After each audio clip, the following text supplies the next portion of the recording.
So good afternoon, everybody. And thank you so much for coming to the first Audit Committee Chair Forum of 2023. So thank you also to those of you joining us online, particularly our regional local government Audit Committee chairs. Today I'd just like to begin by acknowledging the traditional custodians of the land on which we meet, Whadjuk Noongar Boodja, and may we all care for these lands in perpetuity. Look, thank you for your attendance at our forum today, because this is obviously, we're all here because we care about good public governance, and we all care about good public governance because we care about our community and safeguarding our peaceful, prosperous lifestyle. And look, we are really pleased to both run these fora and really welcome your suggestions for the things that you as Audit Committee chairs, GTE chairs, local government councillors would like to hear about, because this is obviously an important way for us to communicate with key stakeholders across the public sector, but it's also an opportunity for you to come together and share some of your learnings and challenges. And so the question and answer sessions that we have throughout today's session is really I invite you to think about some questions for both our guest speaker, Emily Roper, and myself, and members of my executive team. And if you don't know members of my exec team, I've got Carl Huxtable, Head of Forensic Audit, Grant Robinson, Head of Financial Audit, Aloha Morrissey, Head of Information Systems and Performance Audit. I think I saw Jason sneak in, Head of Performance Audit, and Sandra was hoping, there she is, Deputy Auditor General Sandra Labuschagne. But let me introduce to you our keynote speaker, Emily Roper, who many of you in the state sector in particular will know. So Emily is the Director General of the Department of Premier and Cabinet, and so she's responsible for leading the public sector and in providing whole of government advice and support to the Premier and Cabinet in their service of the Western Australian community. So in hearing from Emily today, we can learn a little bit more about the state government's current priorities. And those of you in state government entities, including GTEs, will be familiar with some of those, but Emily can provide a bit of a broader picture and overview that you'll find valuable. The topic du jour really is cybersecurity. We know about the banning of TikTok at a federal level, and Emily has no doubt been part of conversations, or her team has, her team within the Office of Digital Government, which falls within her department, around what the federal sphere may be doing and how that may impact here within the state. But there's so much more going on just within that patch of her portfolio responsibilities. So she'll share a little bit more about that. So again, I ask you to think about some questions that you may have for Emily at the end of her session, and really happy to take questions jointly from a sector policy perspective, sector oversight perspective, and then an auditing perspective as well. And look, I'll give you a bit of an update on a range of things, everything from the findings and challenges of our recent state and local government audit seasons, our information systems audits, again, some interesting findings there, but also what's happening in our forensic audit space, our performance audit space, as well as sort of some financial hygiene and other audits. And again, just answer questions about whether it be trends, looking to the future, how we're doing a few things with wrapping up the state government financial audits, the local government rather, financial audit season. For those of you in local government, there may be a flurry of activity there, and I'm happy to share with you what we're doing in that space. But look, let me invite Emily up to the lectern to share with you state government priorities and policy settings. So thank you, Emily.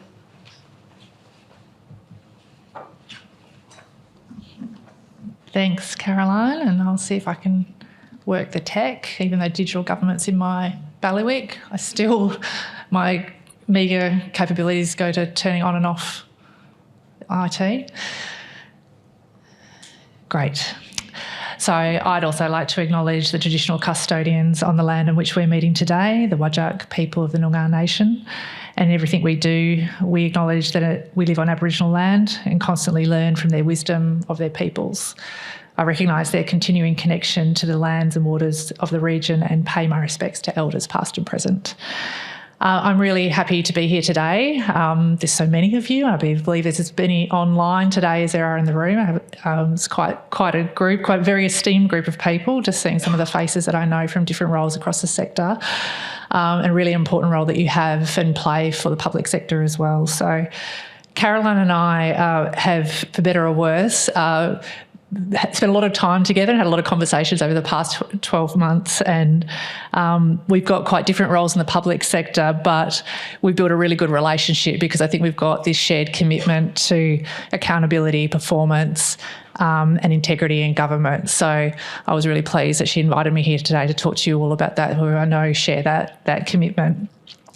So a bit about me, I am a bit of a old school public servant at heart. I'm a real public policy person. I really care about and motivated by the community outcomes and driving impact for our community.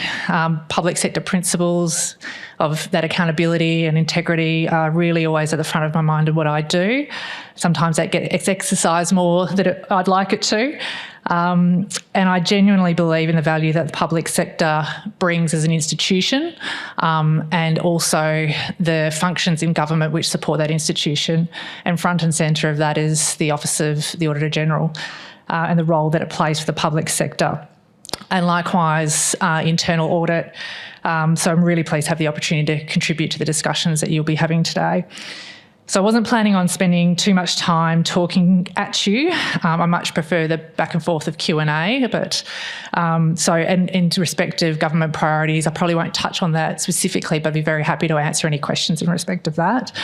But I just thought I'd touch on a couple of topics that I thought might be a good conversation starter for us. Firstly, I just wanted to take a few minutes to reflect as a CEO on the internal audit function and my experience with working with audit committees and the value that they can bring to the agency. So I'd be surprised if it wasn't your assessment that the agencies that you're working with aren't busier or more under pressure than they've probably ever been.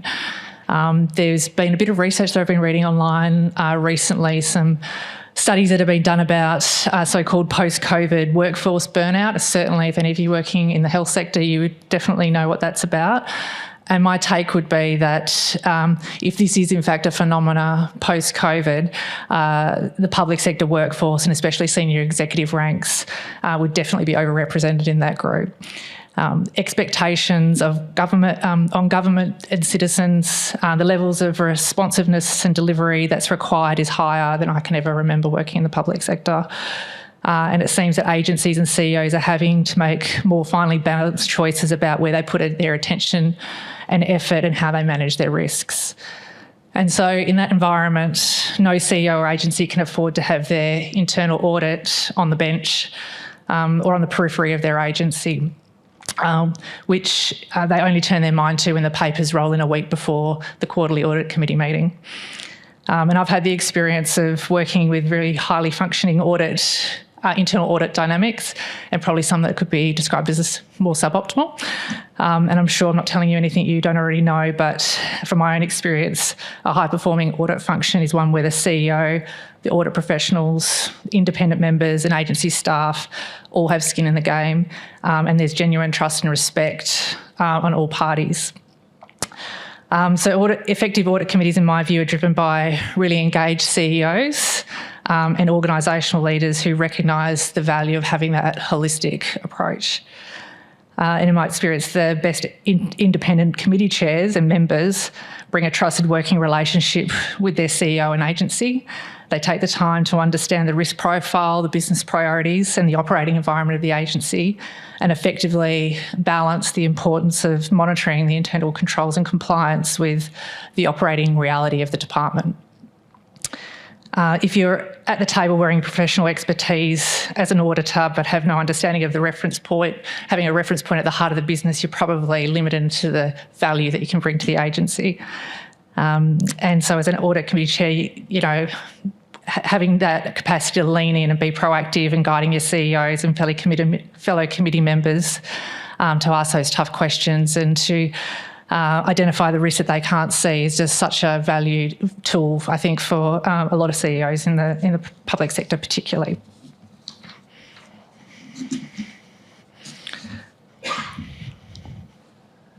Great. So the other topic I wanted to touch on today, which I'm sure is already front of mind for you all, is cybersecurity. Across the public and private sector, cyber threats are now one of the most significant, in many ways, the most challenging risks to mitigate and control. The growth of the global cyber threat landscape is, quite frankly, staggering. Government is no less vulnerable to the private sector in this regard. Cyber intrusions, in fact, impact our ability to keep citizens' information safe and threaten the continuity of our services. And government remains a significant target, and the consequences of successful attacks could be quite catastrophic. All of us have read and heard and seen the plethora of news stories about cybersecurity breaches over the past year, and that comes with also a heightened state of anxiety, I think, in the community. So for most of us as citizens, the introduction of the cyber threat came last year with Optus. The Optus attack affected over 10 million Australian citizens, which is quite extraordinary. Customer information was leaked, and this information included identification cards, including driver's licences. And that attack was followed by the Medibank breach, which also was release of personal details of some 9.7 million customers. And then we most recently had Latitude Financial as well. So I was staggered to read a recent report, actually, by Cybersecurity Ventures, which estimated that global cybercrime is set to grow by 15% per year over the next 5 years, reaching 10.5 trillion annually by 2025. So that will make cybercrime the most profitable criminal enterprise in history. So that's even more than the current combined value of the global illicit drug trade. But it's not just the financial costs, of course, particularly for government. There's cost to reputation, loss of community trust if successful hack is to affect government systems.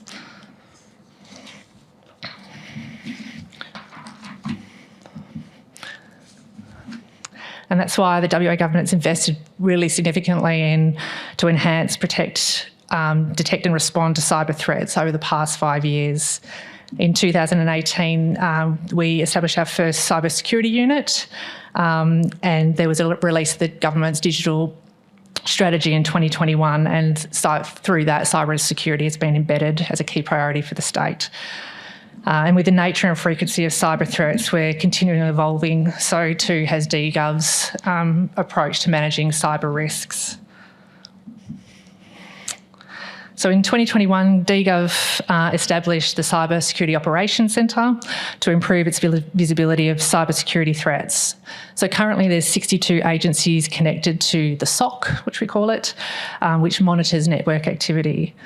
So this year alone, the SOCs had a 4-fold increase in the overall number of incidents compared to this time last year. And in the last 3 months alone, that's been 2,311 separate incidents. We estimate about 64% of these attacks were attempting to gain access to computers to stage further attacks as well.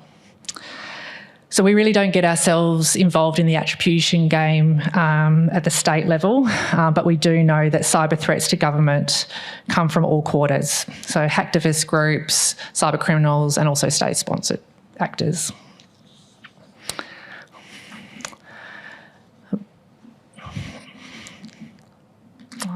But these threats can't be managed by detection alone. Agencies have got to take a proactive approach to implementing effective prevention and mitigation practices, as well as having good system recovery capabilities. You might be aware in 2021, the WA government cybersecurity policy was released, which established for the first time a minimum standard for cybersecurity controls across the public sector. And it also requires agencies to report on implementation annually. So in December last year, DGov collected the first annual implementation reports from agencies reporting on their implementation of the policy. The report's it covers about 97% of the WA government sector, and information received represents the most comprehensive data collected on the implementation of cybersecurity controls in government. And the report overall showed that there's been overall improvement, which is fantastic, but unsurprisingly, there is stacks of work to do. So you can expect that I'd say that audit committees have a really important role in this space, using your audit program, internal audit programs, of course, to identify barriers to prevent the full implementation of the cyber policy. Also really commend to you AICD's cybersecurity governance principles, which were developed in collaboration with the Cybersecurity Cooperative Research Centre. That's also located here in Perth, which is fantastic. It provides a really practical framework. I think it's really useful for internal audit committees too on the governance around cybersecurity risk. So things around setting clear roles and responsibilities, understanding the reporting arrangements for cybersecurity in an agency and the seniority of that, embedding cybersecurity into existing risk management practices, promoting a culture of cyber resilience and planning for a significant cybersecurity incident. The other aspect I'd draw your attention to is personal information held by the organisations that you're working with. Committees taking an active interest in internal data retention policies to ensure we're not retaining information past its intended purpose is a real step to reducing the risk in the organisation from cyber threats. And that's all I was going to cover off today, but I'm very happy to answer any questions that you might have. Not the technical cyber ones, I can tell you. That will not be, you'll not get a sensible answer out of me for that. Thanks.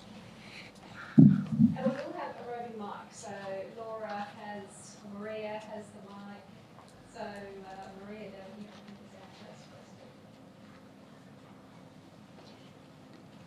I'm happy to take the questions on priorities that I didn't cover as well. So anything. Nothing too tricky, otherwise I'll hand it to Caroline to cover off on. Where it used to be. That's it. Sorry, I thought you meant someone else was asked. So Ross Hughes, Treasury and Murdoch University. Thanks for running the forum again. I think it's really helpful and cyber's a great topic. I liked the way that you reported the ESS 8 by allowing us to see, Essential 8, sorry, allowing us to see ourselves against whole of government. I thought that was really helpful, providing you were on the right side of the dashboards, of course. Yeah. So my question is mostly about resourcing and assurance. So our ICT departments are under pretty significant pressure. Partly because there's so much to do and partly because we cannibalise ourselves by switching IT heads from one government department to another, or obviously consultancy and other firms pick them up, as happens across every sector at the moment. So I guess my question is, are we going to stop at Essential 8 or are we going to have XYZ Acme 10 in 2 years' time, which we're halfway through Essential 8? And also, probably a bit concerned about assurance in terms of how many different types of assurance we are subject to. Mm-hmm. So we should be subject to a degree of assurance on Essential 8 by DPC. Not sure how you're going to do that. That's okay. We should be under OAG's assurance. We should be under our own internal assurance. We might be under something else, such as ANAO, or you look around, you'll find 7 different versions of best practice cyber. Mm-hmm. So how do we hold the fort, stay the course and not get sidetracked by an OAG finding that says, oh, but you didn't do that, but it wasn't an Essential 8 element, or AICD says, don't forget you should have done that, and you get hammered because you missed a little gate and it was left open. Yeah, that's a really thoughtful question, I think, from an audit committee chair. So they're lucky to have you. Look, on the Essential 8, in fact, I think there's 9 controls we actually data collect on.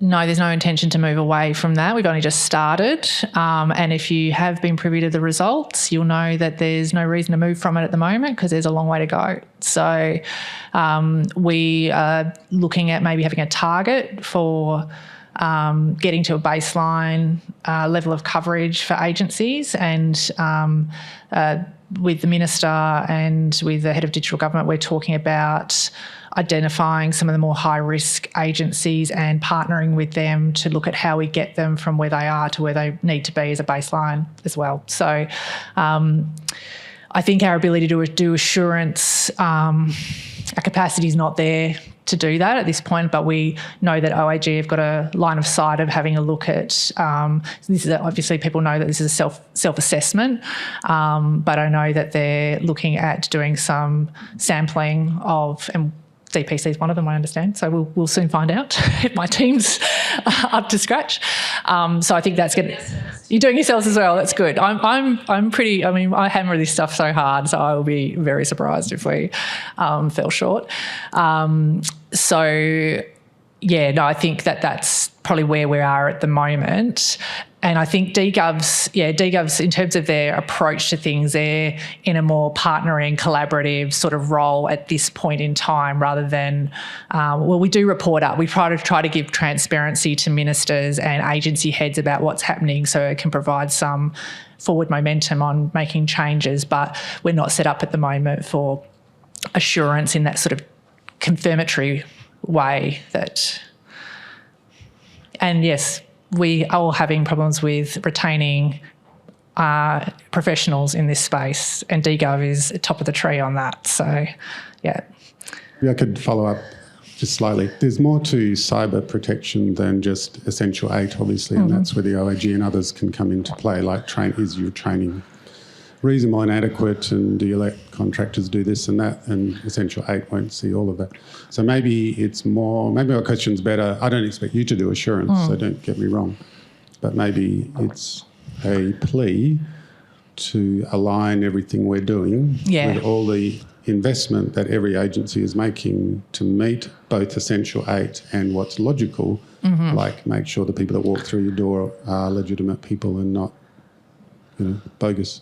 I think there's some value in that because, no one's got any time to be duplicating their efforts or not knowing exactly what the standard is because, we've got this standard DGov, OAG's got these things, they're all sensible things, but I think there probably is a bit of a piece of work between ourselves and OAG to have a look at how we can better align and have consistent communications with the sector around that. So I think that's a great point.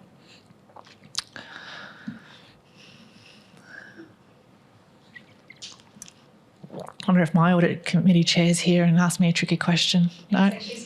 Apologies. Okay. Yes, we've got an excellent audit committee. He's fantastic.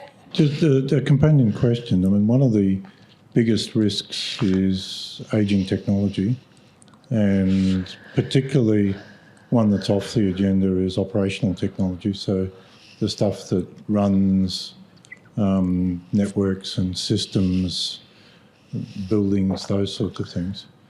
So the ability to get into that and understand the risk that comes in through that door, but in order to close it, there's a very significant investment required. So we're not talking here about the people stuff which we're talking about, which is a big issue. But if you look at rail networks, electricity networks, you look at the attacks on some big utilities in the US, one of the things that is coming is that operational technology is the weakest backdoor, and it's not on the list of most of what people are looking at. But to get to the right point, there's a really big investment required to get there, right? So is that a priority? Are people seeing it? It's kind of not in the list of obvious things out of what we've just been talking about. Yeah, I think, and I hope I'm answering this question properly, like the legacy system, ageing system issue is pretty live. Digital Capability Fund is part of an answer to that. There was a considerable period of time when there wasn't a lot of investment in agencies. I mean, governments don't tend to really want to throw billions of dollars at something that they can't cut a ribbon at. So it's always been a bit tricky to get that stuff up. But to this government's credit, they've taken some good advice on that, and we've I think we've had a $500 million fund that's pretty much expended at this point in time. We're going to be looking for more.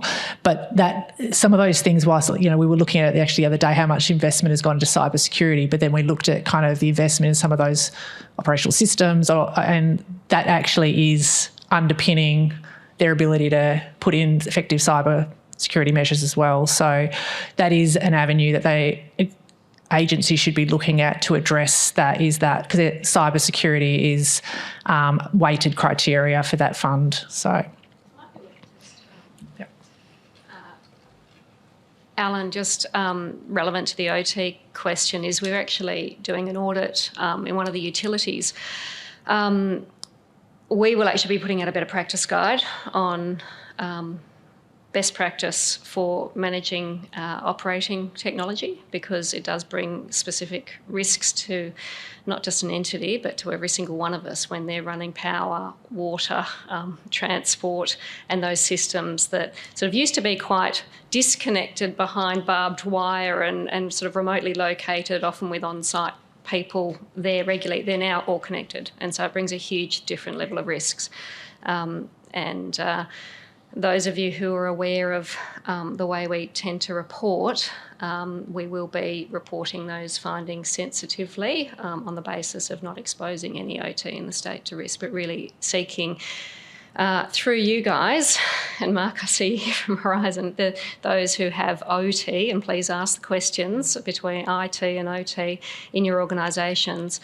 Those who have OT, please look out for this better practice guide. Cam, when are we expecting that one to come out? Before the end of June. Yeah, so please do look at that. It will inform you around the particular issues and risks, but also a best practice there.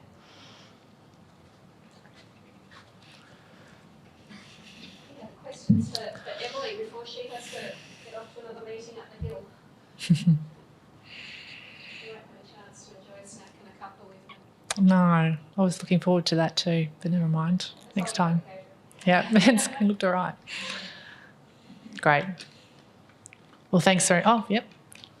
Last taker. Thank you. John Rafterson with the City of Joondalup, so local government question. Oh, sorry. Yeah, I should have flagged that we don't cover local government, so apologies for that. Well, you might be able to assist in terms of comments on the local government reforms and whether there can be any input on that which actually improve the capabilities for elected members to perform their roles of accountability and governance, as opposed to the current works which seem to be reducing and limiting those capabilities. I'm not sure I can comment on that. I'm not sure. No, I haven't been intimately involved in those reforms, so yeah, I think I'll pass on that. Great.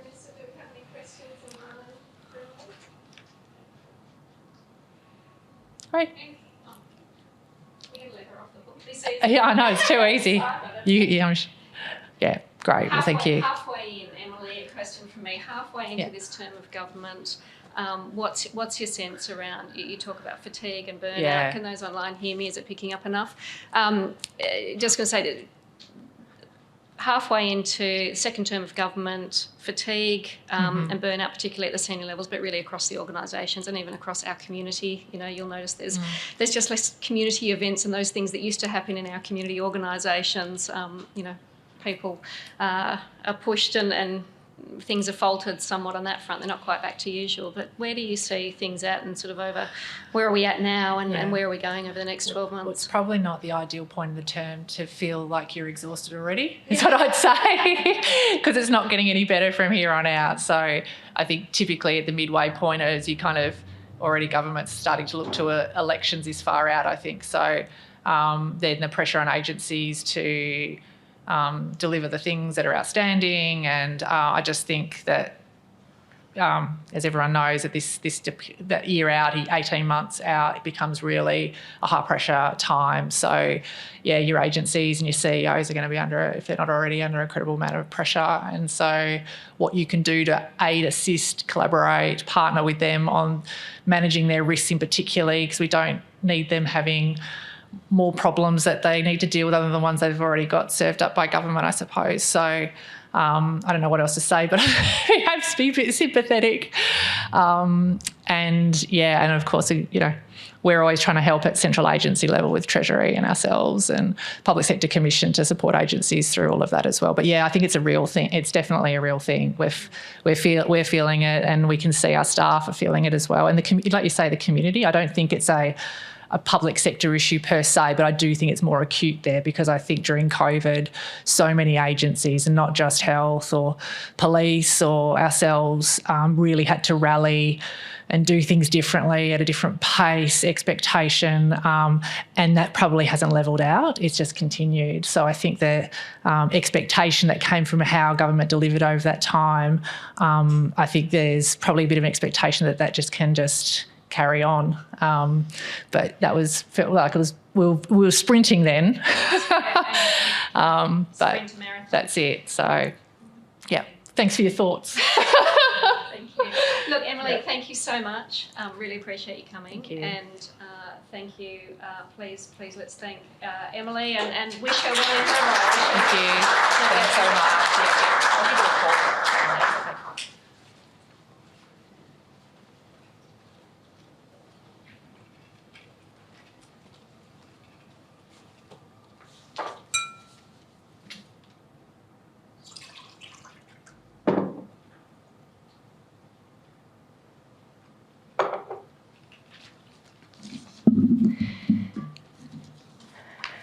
So cyber, we have covered quite well, thanks to Emily, and really thank you for your questions there, because and it's something that we hear quite a lot, including around the local government sort of challenges, really without a central agency focusing on cyber in quite the same way for state.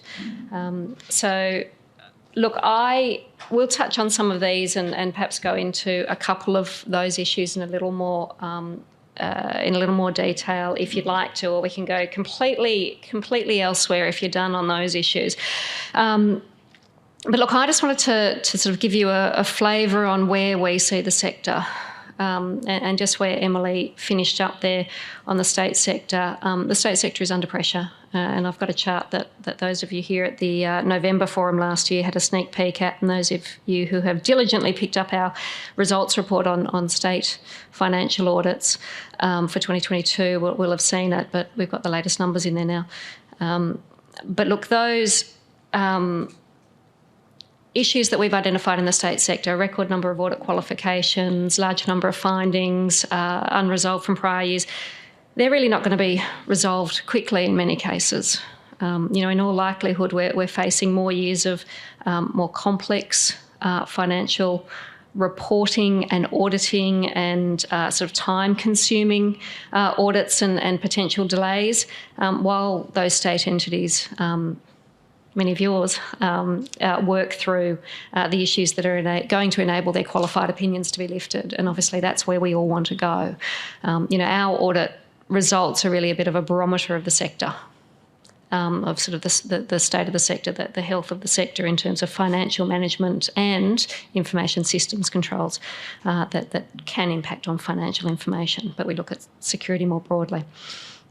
In the local government sector, we still have a large number of audits outstanding, and we're working hard to wrap them up and get those opinions issued. I'm going to speak to that a little further later on. And then we've had really this cycle around our statutory audits since we've taken on all of local government. It's really relentless. It's constant. We don't have a quiet period anymore, which we used to rely on to do some of our more financial hygiene audits across the sector that entities found very useful and again, a good gauge on financial management. We don't have that quiet period. And it means, importantly, if entities are not audit ready, we can't find a slot to fit you in to come back, to send an audit team in, because our audit teams are fully scheduled throughout the whole year. And I describe it that if you miss your appointment for your audit at agreed timeframes, when you say you're going to give us a set of financials, your audit submission, your financial statements and all the supporting information, if you miss that and if key people and information is not available at the agreed times, it's like missing a specialist doctor's appointment. the doctor doesn't just cancel the next person, for you to come back tomorrow. They're going to have to find a slot for you. And if their books are full, they'll do what they can to accommodate you. They'll fit you in as soon as possible. You won't get the no, not accepting new patients response, but you will have to fit in with where we can find a spot in the schedule. And so that's what we're working with at the moment because of the local government cycle and more issues in the state sector. So individual entities audits in the state sector are taking longer. We've had amendments to the Auditor General Act. So the Amendment Act has passed the Parliament, but it hasn't yet been proclaimed. So the amendments relate to our powers around access and disclosure of confidential information. We're working through the implementation of those amendments with DPC, and once we have clarity on how the changes are going to work in practice, the Act will be proclaimed and all of the relevant guidance to agencies is going to be updated and reissued. So at the moment we're working as usual, but with the goodwill around the essentially the directions that the government has given through the amendments as to what their preference, the will of the Parliament, and we're working on pilots as we can through that, but essentially continuing as usual. So that's the chart updated. You can see the 2022 year on the far right. The columns are bigger. The red is the number of discrete qualifications. We got to 43 actually in the state sector in 24 entities. So 24 entities received qualified opinions on 43 discrete matters, mainly relating to payroll, cash, revenue, and information system or computer controls. And so, look, a qualified opinion is a serious matter. Our audits and your work in overseeing the quality of financial management, financial reporting through your audit committee role, together with obviously key agency personnel and senior leaders, accountable authorities within the agencies, we provide assurance that the public funds and resources generally are being properly accounted for and well managed, used for their intended purpose as mandate provides by the Parliament is provided. And so to see qualifications on matters where cash and general controls are not being, and these generally relate to controls, some are on financial statements and KPIs, but that's a concern. It increases the risk of error and fraud, beyond the usual, because there are gaps there. That's what that means. We still have one state entity outstanding. But the fact that a couple of major departments of state only had their financial statements signed off some 7-8 months after year end indicates that there are problems at those entities in particular, but across the sector. And, we recognise that some of that relates to changes or vacancies in key roles, but also around some of those people in key roles not able to provide the information and the responses and just the quality and timeliness that we need. So this chart actually is lifted from our December 22 annual results report, and you may have seen it previously. Essentially, that red category in the top right corner, that shows 19% of entities were not audit ready some 38 days after year end. Only 57% were ready within 20 days of year end, which is the target that we set with agencies and have worked to for some time. So that red 19% not ready is the largest percentage not ready over the last decade. That's in the state entities. And really, coming down from sort of, or the 57% coming down from 78% in the prior year, reflects some of the current difficulties in the sector, as I mentioned, relate to staffing. But essentially, with some of those control weaknesses, they haven't been able to get that reliable information. They've known it and they're working through the issues, and that takes time. So I'll talk to you about the strategy on fixing that shortly, or doing what we can as the auditor, recognising that it's in the hands really of the entities that you provide such an important role on in terms of overseeing financial and other governance on behalf of the accountable authority. This one as well doesn't paint a great picture, so I'm sorry to be the bearer of bad news, but that's the job I'm paid to do. So with my great team, we do it. But you can see that red line showing not just in the columns the number of findings unresolved from prior years, but the percentage unresolved has almost doubled from 20% in 2018-19 up to 38% in the 22 financial year. So almost double the number of audit findings. We're going into entities in 2022 and finding that sort of double the number of a few years ago are unresolved from prior year. Again, we can provide, reasons, excuses, lack of staff, or distraction, diversion, fatigue. But essentially, we're just reporting what is at the moment. So the sector has known issues that they're not getting on top of. So we hope to see entities addressing those findings promptly. But it's not all bad news. We still were able to find 20 large and 20 smaller better practice entities to celebrate or congratulate in our audit results report. So those are the entities that received clear opinions. They were audit ready early. Good quality financial statements were provided in their audit submission. Management resolved either queries we had throughout or were able to explain their judgments around accounting policies and estimates and things. And importantly, for an efficient audit, key staff are available at the required times. So that audit ready early is ideally no longer than 20 days after financial year end. And we really need, when financial statements are submitted to us, they need to be supported by reliable working papers.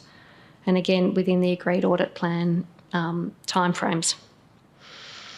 One entity that probably needs a bit of highlighting there was the Department of Education. And that's essentially the largest single audit in the state. It's not the biggest audit fee. DPIRD has a large one because of all the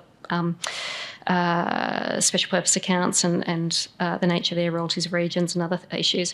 But Department of Education, because it's one entity, whereas the health as a sector, bigger spend overall in WA Health, but we've got the devolved nature, all the health service providers, some of whose audit committees you chair, they actually moved their 2022 audit earlier. They said, we'll be ready early. And actually my team was willing to accommodate it. If they thought they could achieve it, my team was willing to stretch themselves and meet that earlier time frame. With, due audit scepticism. But they did it. The Department of Education did it. And that's a really high quality team that has experience. Everyone in their job knows what they're doing, working together, and really great project management of the financial reporting and audit process. So well done to them. What we're doing though, and some of you may have fed through to you through your agencies, is that we've moved the timing of some of our 2023 audits based on the quality and the timeliness of their 2022 submission. So I've had representations from at least one DG who said, look, my team's not happy that you're pushing our audit out later. And I asked the audit team, I said, look, what's happening there? Are we able to accommodate their preferred time frame? And they said, no, X number of revisions and X number of restatements or audit adjustments means that we have to do a whole lot of extra work. So we're going to another department that actually was really good last year and had higher quality financial statements, and we're going there early. And they've agreed to the earlier time frame. So we move things around on that basis about our assessment, which sometimes can be a little more realistic based on how things have gone in recent years. So for those of you in local government and for those of us who live, all of us, in a local government area and want to see our local governments doing the very best they can with the vast array of responsibilities that they have in our local communities, we still have too many local government audits outstanding from 2022. is it below 40 as of today, Grant? It was 41. I've got one apparently to sign out tonight if the exit meeting went to plan today, which is exciting. Look, having 40-odd local government audits out of 148 still outstanding some 9 months after balance date is not acceptable. All of us who care about good public governance would say that is not right for ratepayers. It's not good financial transparency for our stakeholders. So those audits are now 3 months overdue. So recognising that no one likes looking backwards for too long, we all are told we should live in the present, but we also need to plan and look to the future. We need to move on from the 2022 financial reporting season, partly for the reasons, and I say this, I acknowledge the selfishness or just pragmatism and necessity of this, is I have statutory audit reporting responsibilities for the sector, and they don't stop. Every state and local government entity has its statutory reporting responsibilities. We all have to work together to meet those. So for those audits that are outstanding, we're actually accelerating the finalisation of those audits. What that means, so we've sent a letter to all outstanding local governments to advise that on the basis of needing to uphold our financial reporting and auditing obligations, we're going to issue the audit opinions in the next few weeks. So our financial audit teams may have had to adjust some other priorities in other sectors to focus on those.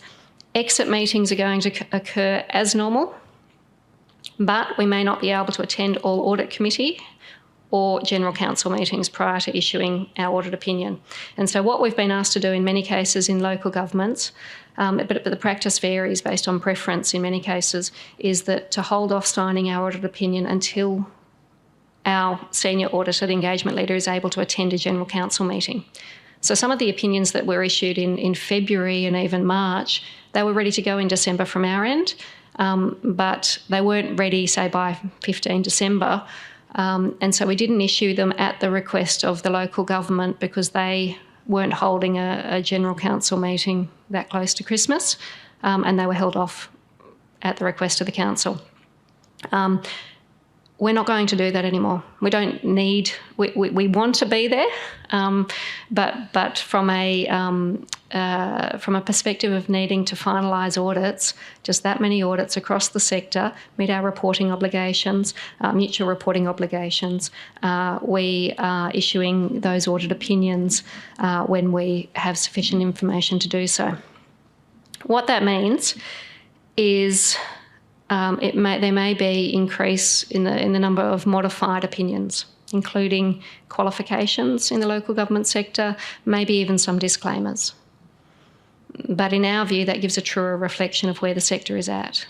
So for those audit entities that either we are holding their hand as much as we possibly can to help them over the line, we may do less of that. Our guys are still terribly helpful.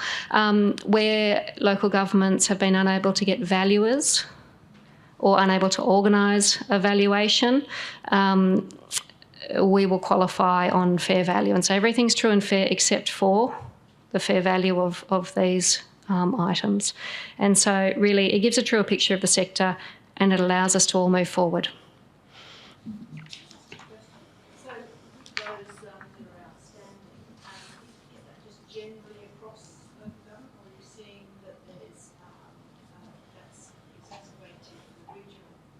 That's exacerbated for the regional local governments, or it's just the metropolitan, or you're not in a position to comment? No, look, I'm really happy to.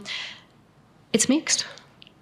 It's actually like our audit control findings. It's like our information system audit findings. It's not, the big city ones that are doing the best in all cases, nor is it the small regional or even remote ones that have the most issues. It's really mixed.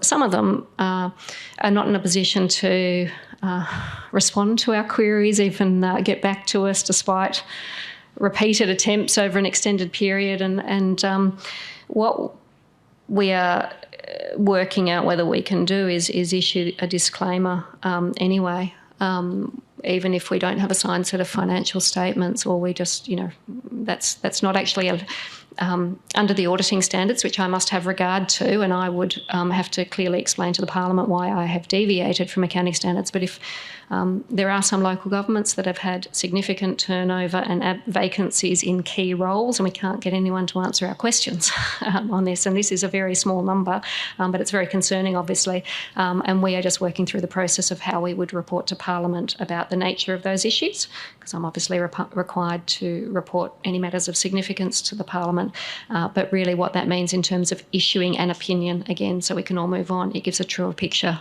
of what's actually happening in that local government, rather than just silence to the ratepayers and the Parliament around, and the Department of Local Government around what's happening in that local government. So if I can suggest some focus for audit committees, it would be this, around improving audit readiness, timeliness, quality, of course. Start planning now. We have issued a couple of resources or tools for you and your entities. We have a better practice guide on audit committees that covers responsibilities around financial reporting. We have a better practice guide on financial statements, on how entities can best prepare financial statements. We've got toolkits in the back. They're available online on our website. We're actually developing another better practice guide specifically on financial audit submissions. In some entities, the quality of work papers and supporting documentation is not good. The big change, and you heard it here first, is we're going to require your 2023 financial statements to be submitted signed. And that gets around the aforementioned problem of not having a set of signed financial statements on which to issue an opinion. So what that means for audit committees, I expect, your accountable authority, your CEO, is going to want you to provide some level of scrutiny on the financial statements before they're submitted to us by the audit start date.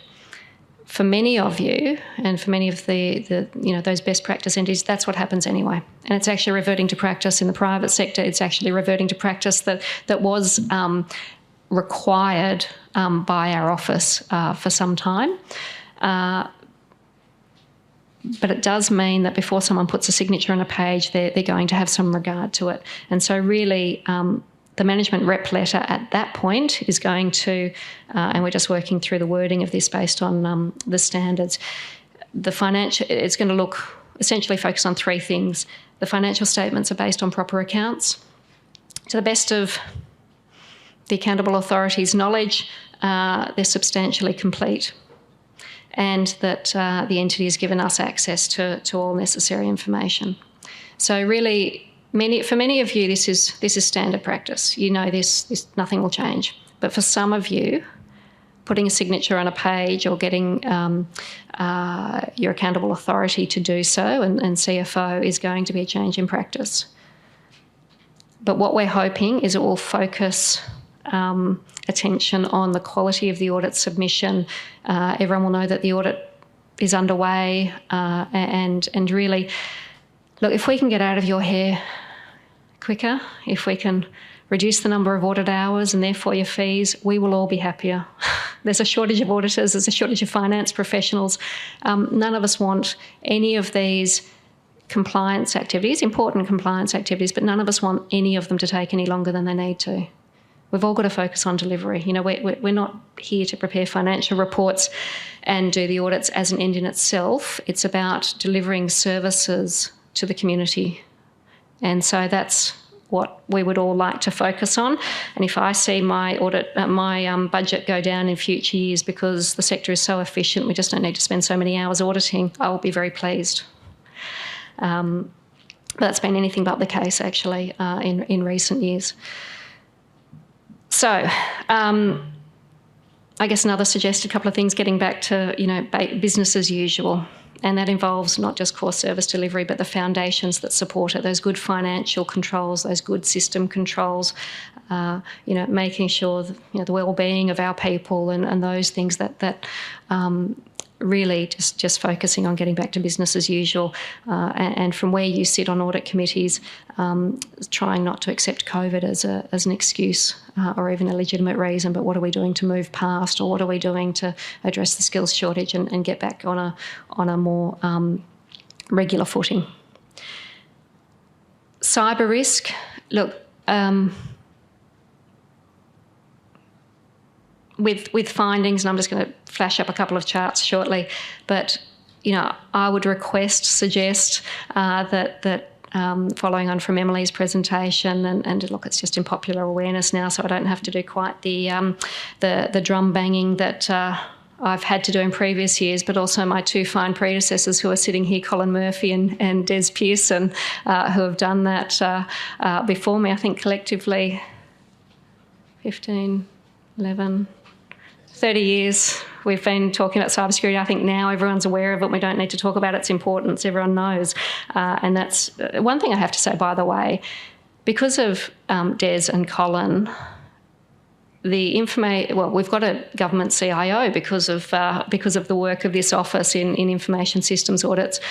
And you never want to be you never want to gloat or be overly confident, but I really do think that our state sector here in Western Australia has a better handle on information system controls as a result of the audits that this office has done, set up initially under Des, continued and strengthened under Colin, now being led by Cam, who's sitting next to Colin there, and under Aloha's leadership.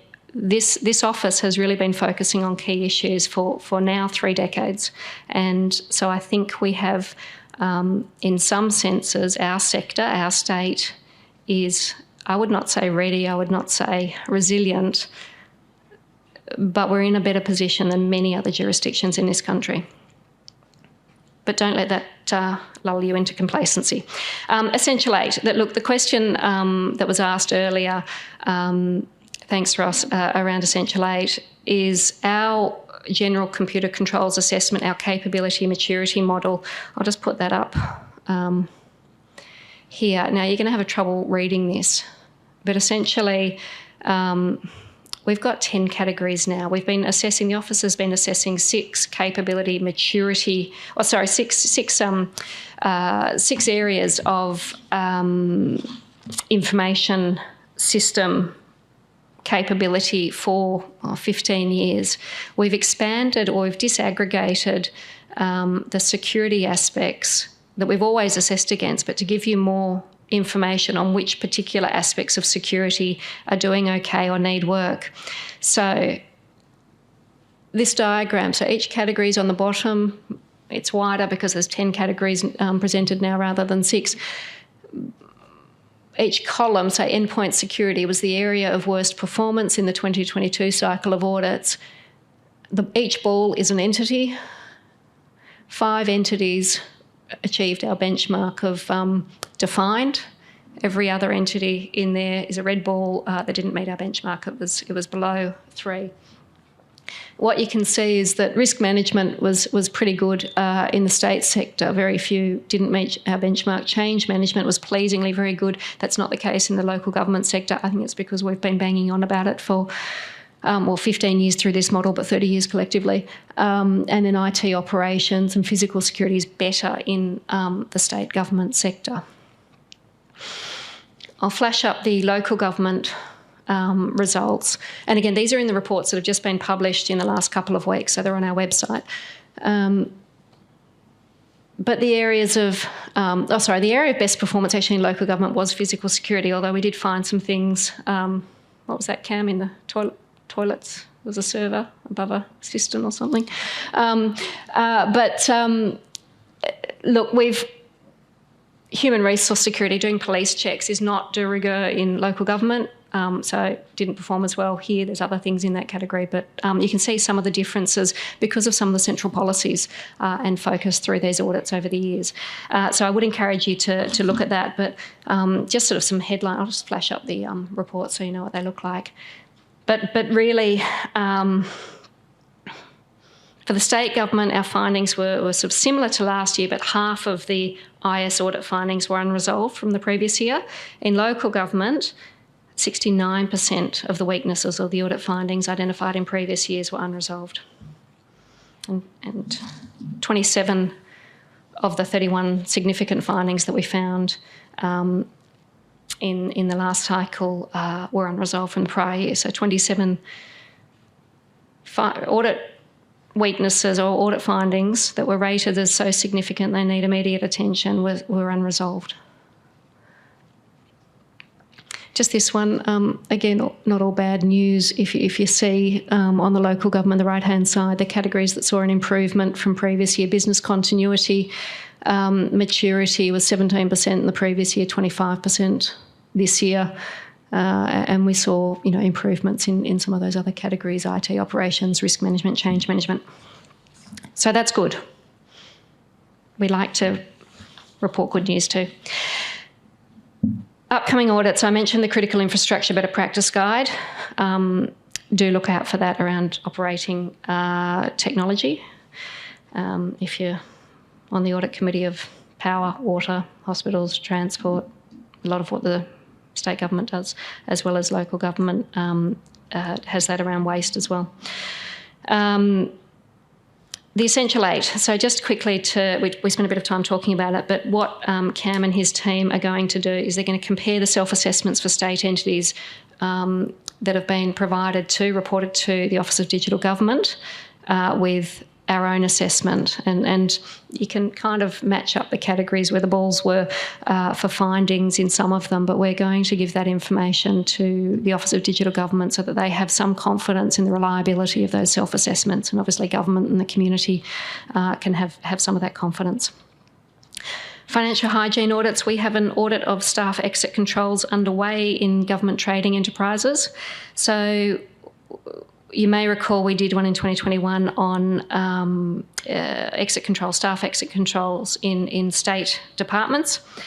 We found issues with things like the timing of cancelling access to work premises and systems, cutting off access when people actually leave their roles, ineffective management of asset returns, and non-recovery or delayed recovery of salary overpayments.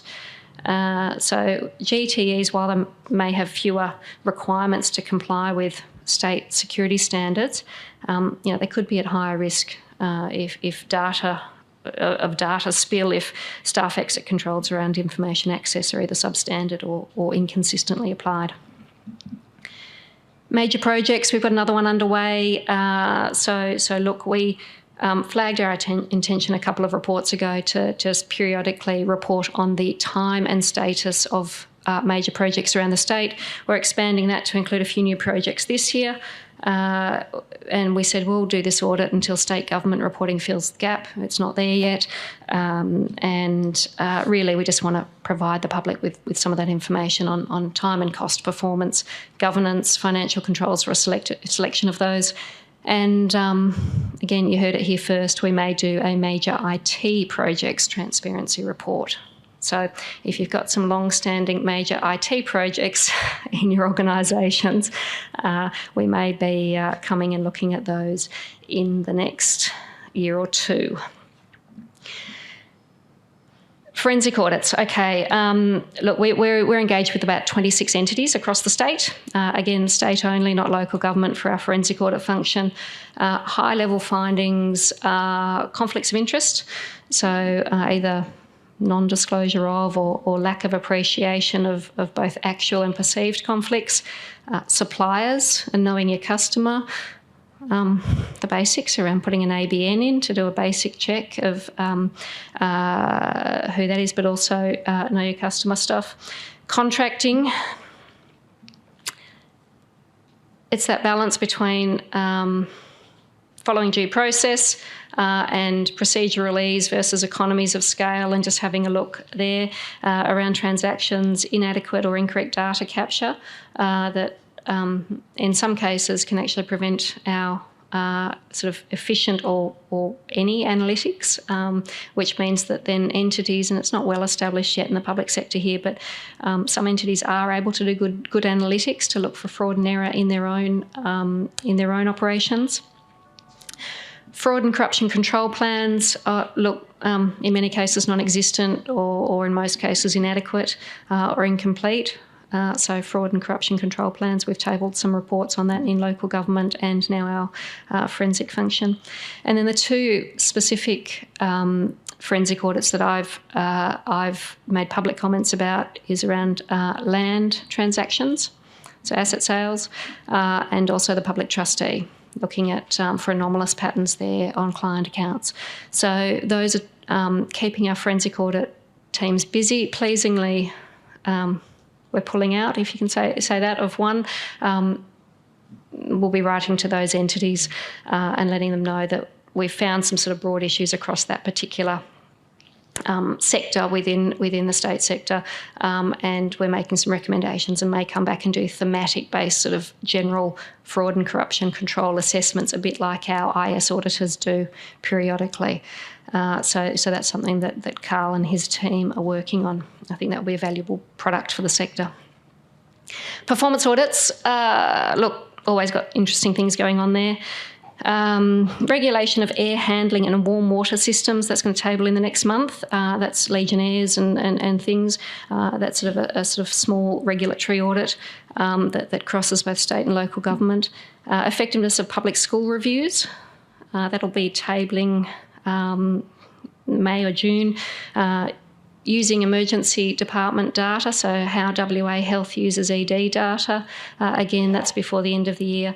Government campaign advertising is underway, and grants admin is also about to kick off. So lots happening and more audits, topics and referrals than we can possibly look at, and we try and get a breadth across the sector in terms of portfolios and spend and, how much time we spend in certain agencies bothering them, as well as really sort of where we can learn things. So you may recall Perth parking levy, that was really looking at an issue of a special purpose account, and that's something that was identified in our financial audits around qualifying DPIRD in previous years, around controls and statements there around restricted cash, and learning some lessons there. We're also looking at the road trauma trust account, really from that special purpose account perspective.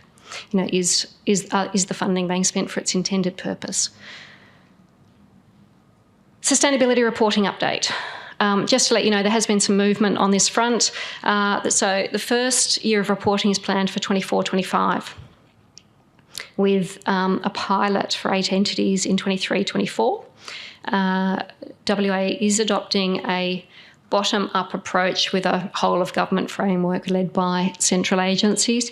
The 8 entities' climate disclosures and the whole-of-government disclosures are not going to be published and audited at this time. It's a learning exercise. It's trying to build capability, understanding, trying to figure out, what the data gaps, what the information gaps are, and capability gaps. So there's going to be a working group established by Treasury and DEWA and representatives from the 8 sample entities. Is anyone aware if their entity has been chosen?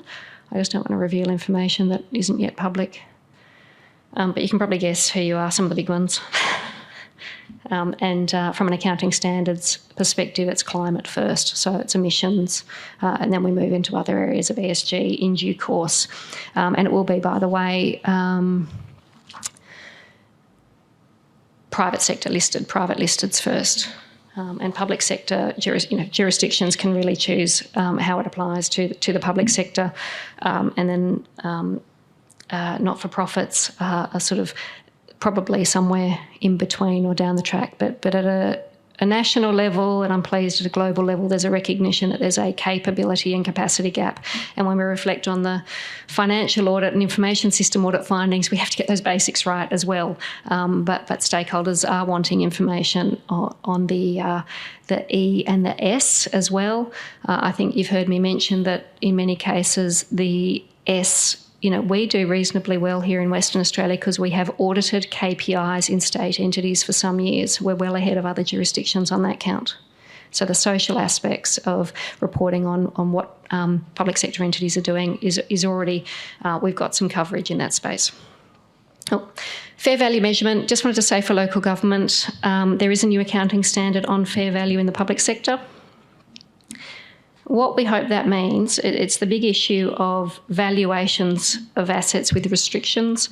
We want to try and stop the massive fluctuations that occur at valuation intervals as a result of local governments engaging different valuers who are using different assumptions or valuation methodologies. And so, we've seen some local governments fluctuate their asset base, their valuation fluctuate by $500 million in between valuations when there's been no substantive change to the asset base of the entity. It's just purely the methodology. And, the question as to whether that's in anyone's best interest. So we're engaging closely with the Department of Local Government. Here at the state sector level, the Valuer General's Office values land and buildings with restrictions. So, for example, if land is classed as, Kings Park protected by an Act of Parliament, it's not valued at the value at which could be obtained selling it off for riverfront, riverview apartments. It's valued at, I think, about, rural land. And so it's valued with its restriction, and it makes me happy because it's a lower base and perhaps people don't get tempted to, in some worlds borrow against it or do things against it. So it's a more conservative valuation and reporting of that. So in the state sector, we have one Valuer General who values most everything. There's an issue with land under roads valued by main roads that doesn't put restrictions. That's an issue that doesn't really affect many of you, although I can see Phil here. But for local governments, this is an issue. We're trying to make sure that there's some consistency in methodology applied so I don't get these wild valuations between valuation periods or where we don't get local governments, and I think I may have shared this with you, 4 local governments who each own a quarter of an aged care facility. 3 of them engaged one valuer, 1 of them engaged another valuer. They came up with valuations that were literally, one was half the other value based on the methodology, using restrictions or not, even though it was zoned for aged care use. What's the right way? We now, the Standards Board has said it's up to the regulator, the central agency, so the Department of Local Government, to issue a statement as to whether it wants valuations with restrictions. My strong advice will be to use restrictions because that's the way most valuers in this state have done it. It's the way the state does it, and it's the more conservative approach. GTE bill, all I have to tell you about that is it is currently before the Parliament. We're going to receive briefings and you no doubt will be too for those of you in the GTE space. Public interest disclosures. This is really just a reminder that this is the whistleblower protection in our state. A number of agencies are disclosing authorities. So as Auditor General, I am one. People can report to me whether they're within the sector or outside on concerns that they may have around substantial misuse of public money. If someone claims protection under the PID Act, it comes with the responsibility that they must have the view that the information is accurate. It has to be truthful. They can't make frivolous claims and receive protections under that Act, but really just reminding people that that legislation is there. And that's the update, which seemed to cover a bit more than usual, but maybe that's a reflection of there being a bit more going on. We're sort of getting back to a broader range of matters now, rather than a particularly dominant one in recent years. Does anyone have any questions? I know that's been a bit of a long slog, but I'll answer what I can and I'll throw to my wonderful team or the experienced, skilled cohort here to help me out. Thanks, Caroline. Alan Pendle's my name, Independent Chair of the City of Kalgoorlie-Boulder. I've got a couple of, not questions. First is a statement. The first one is I'd like to see the communication, and particularly the written communication between your department and chairs, increased. For obvious reasons, we rely very heavily on one side of that communication. And I don't think that'd be difficult, and obviously it would be for the high-end, more important matters. The second one is a question. Has anyone ever considered whether or not the financial year for LGAs should be amended to say December 31? As far as I know, to answer your question, Alan, and thank you. As far as I know, the reporting date is not a live issue for consideration. If it was moved from our perspective, if it was moved, I don't know if it would solve our problems around reporting. But those in the room, I can see Des and Colin even smiling. What's so?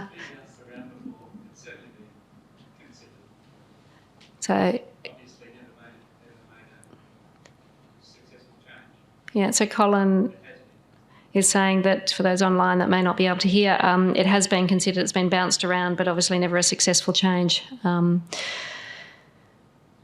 Any suggestions on what would be a more appropriate? Not really. I've been coming here like a lot of the people in the room and online that for 3 years, and we've been hearing the problems that you've expressed to us. And we understand those problems, but they're growing problems and they're not going to go away. And it seems to me that you wouldn't tolerate this in private enterprise. The Act wouldn't allow you to. We're lucky we can actually disregard our Act. We're one of the few that can.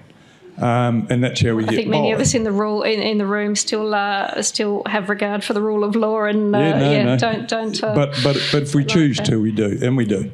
But I just think that we put ourselves under pressure through the industry itself, and no one has ever suggested it to me. I've been on audit chairs now for 30 years, on audit committees I've chaired for 20 years, and no one's really had a serious conversation about, except some of the larger public companies have chosen to do it, and they have varying reasons for doing it. But the local government, I understand, would be difficult with agencies because it flows on. But for local government, I don't think it matters one iota. And I reckon there'd be a team of auditors out there that would be delighted to be able to put their groups together to complete an audit process and season, not all at once, because it's only getting worse. And I'm one, as you know, that hasn't signed off after nearly 10 months, and we're preparing for next year's audit. I find it embarrassing that we're in that situation. And that goes back to my first statement about maybe learning a bit more directly from the department rather than relying on my people to tell us why we are late and what's happened. And that's the only reason for that. And I don't want to hear all the stories. All I want to know that it is a problem and a summary of it and what the problems so I can get in and try and do something about it. Thanks so much, Alan, for that perspective.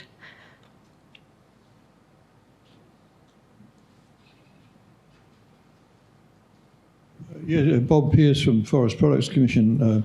Caroline, look, I was interested in what you had to say about valuation of land. And as you know, the FPC is involved in a very substantial land acquisition program for the government over the next decade. And we're obviously acting in a very volatile market. I just wonder if you couldn't elaborate a little more on how we might be impacted by that, because obviously we have to buy land at a market price. And I guess your audit then will come around and do a valuation on the land that we have acquired. We've had quite a discussion amongst ourselves about the extent to which we meet the market or the extent to which we try and influence it. But I'd hate to find myself in a position where we're obliged to buy a certain amount of land by the government. I'd hate to find in a position that we're spending more money than your people in the end is going to decide is above the valuation of the land that we've purchased.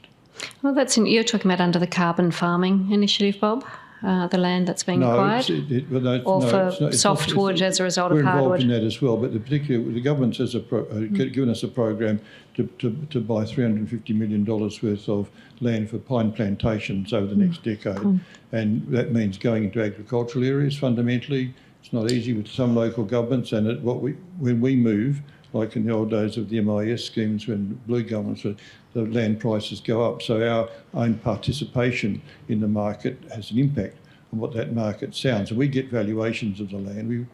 We've got quite a complex way of looking at how we decide on whether to buy land or not. But the pressure to buy the land is there for us because otherwise we can't meet the government's goals. I just wonder if you've given some thought to how our situation might be impacted by the way you're approaching valuations of land asset. Well, look, I I guess that is a really interesting one, and aware of some of the policy decisions around FPC that have been in train. That's probably one to take offline, but engage now with the audit team. And Grant is here, so he can start that conversation and take that back to the engagement leader tomorrow. But certainly I can appreciate your concern that, you spend $350 million and then because it's restricted, because it's locked up with Pine for, in perpetuity on cycle, it might have a different value.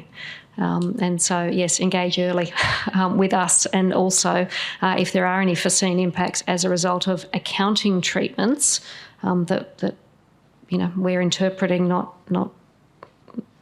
as an office the setter of, then communicating that to Treasury, obviously, because from a whole of government perspective, it may have an impact.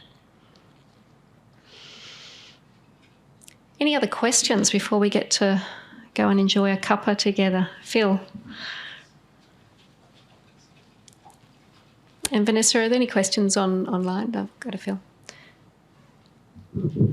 Thank you, Caroline. Very good to see some of the I guess, better practice guides. So very keen to understand the operational technology one. But is there going to be one for IT?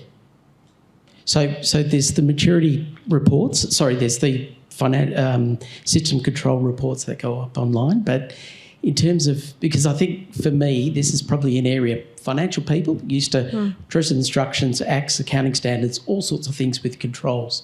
IT people, technically, yes, there's the particular it'd be nice IT if they all had a common language and could report to us with look, Cam, I'll give you 30 seconds notice for this one, but before you jump in, we do have some better practice guides, Phil. Cloud computing, we put out things around working from home and the IT risks as COVID struck. We've Cam, you've got the mic now. I'm going to hand over to you. Yes, thank you. Because you'll have a fuller recollection than I do, Hello, given that you Phil. produced most of them.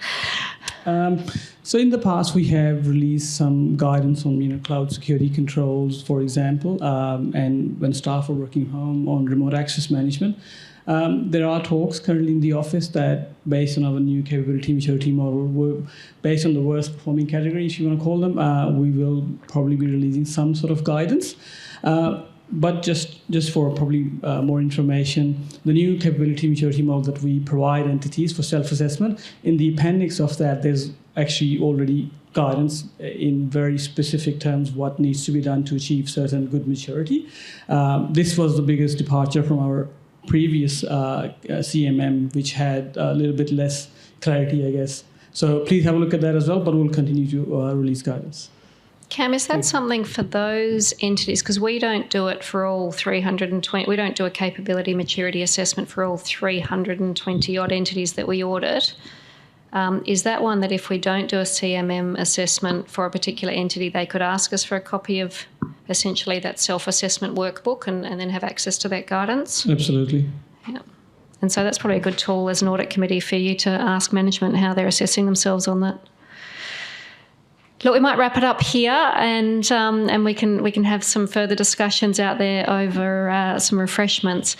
But look, thank you so much for taking the time out of your busy schedules to come to these sessions. For as long as you consider that there is value in them, we will run them. I thank everyone in my office for all your assistance and efforts in preparing for these forums. And look, I wish you all a very happy Easter, a time with family, friends to reflect, and often a very well-earned break. So thank you very much for your attendance on Easter Eve. I know I'm looking forward to a break, and many of us are going to just relish that opportunity to have some time. So thank you again, and thank you for all the work you do across the sector.